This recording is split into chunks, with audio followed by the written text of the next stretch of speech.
మెలుకోగా ఉండుడి, విశ్వాసం నందు నిలకడగా ఉండుడి. 1 కొరింథీయులకు రాసిన పత్రిక 16వ అధ్యాయం 13వ వచనం. ప్రభు అయిన యేసుక్రీస్తు రాత్రంతా మెలుకోగా ఉండి ప్రార్థించేవాడు. దినమంతా దేవుని రాజ్య విస్తరణకై ప్రకటించేవాడు.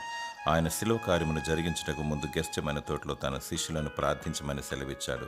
శిష్యులు అలసిపోయి నిద్రిస్తుండగా ఒక్క గడియ మేల్కొని ఉండలేరా అని యేసుక్రీస్తు ప్రభువు వారిని అడిగాడు.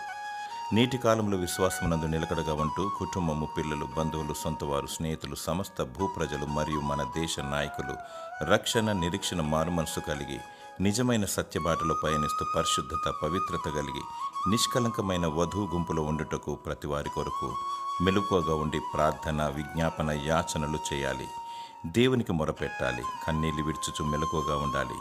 దేవుడు నీ ప్రార్థనకు జవాబిస్తాడు. ఈ లోకంలో భద్రత, క్షేమము, సమాధానము మరియు స్వస్థత దయచేస్తాడు. దేవుడు నీ పట్ల తన ప్రణాళికను నెరవేర్చి నిన్ను దీవించునుగాక. ఆమెన్.